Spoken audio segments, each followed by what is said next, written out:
آپ پڑھیں گے، لیکن اسی قرآن نے زندگیوں کا بدلا ہے۔ یہ وہی قرآن ہے جو تاجدار کائنات صلی اللہ علیہ وسلم کے قلب انور پہ نازل ہوا، حضور کی زبان اقدس سے نکلا، صحابہ نے سنا، ان کو محفوظ کیا اور اپنی زندگیوں پہ لاگو کیا۔ تو وہی بادیہ نشین بدو عرب کے جنہیں لوگ کہتے تھے کہ جاہل ہیں، وہ پوری کائنات ارضی کے امام بنے تھے۔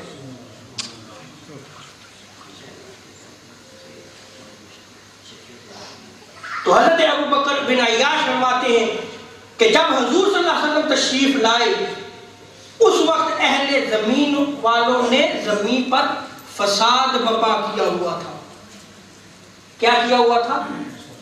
اب وہ فساد کیسے تھا؟ نبی تو آتے رہے، کتابیں بھی آتی رہی، اصلاح بھی ہوتی رہی، ان لوگوں نے ان انبیاء کی تعلیمات کو چھوڑ دیا تھا۔ وہ جو کتاب کی صورت میں ان کی اصلاح کی گئی، وہ کتابوں کو چھوڑ دیا۔ وہ جو انبیاء نے اپنی سیرت و کردار سے رہنمائی کی، اقوال سے رہنمائی کی، اس کو چھوڑ دیا تھا۔ اور کس کو لے لیا تھا؟ اپنے قانون کو، اپنے لا کو لے لیا۔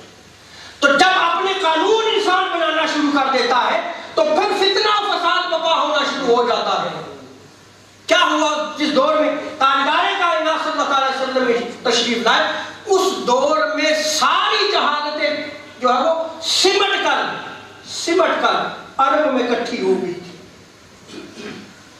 اور کیسی جہالتیں تھی؟ چھوٹی سی بات پہ قتل کر دیا جاتا تھا، گھوڑا آگے نکل گیا، بس اس بات پہ جھگڑا شروع ہوا اور خاندان کے خاندان قتل ہو جاتے تھے۔ زنا عام تھا، شراب پی جاتی تھی، یہاں تک کہ وہ رشتے جو محرم تھے ان کے ساتھ نکاح کیا جاتا تھا، ان کو اپنے عقد میں رکھا، فخر کیا جاتا تھا، یہاں تک کہ باپ کی منکوہا یعنی جو اس کی ماں بنتی تھی، باپ کے مرنے کے بعد اس کو بھی وہ اپنے عقد اور نکاح میں لے لیتا تھا۔ یعنی اصلاح ہوتی تھی، لیکن انہوں نے اس اصلاح کو چھوڑ دیا۔ اور انسان جب اپنا قانون بنانا شروع کر دیتا ہے تو وہ تباہ و برباد ہو جاتا ہے، وہ فتنہ و فساد برپا کرتا ہے، کیونکہ انسان کو شیطان جو ہے وہ گمراہ کرتا ہے،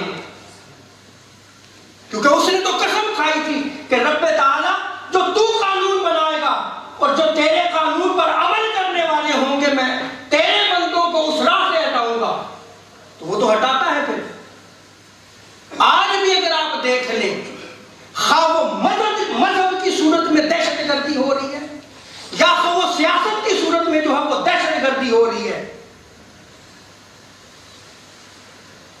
اس کا سبب یہ ہے، اس کی ریزن یہ ہے کہ ہم نے قرآن اور سنت کو چھوڑ دیا، ہم نے حقیقی تصور اسلام کو چھوڑ دیا۔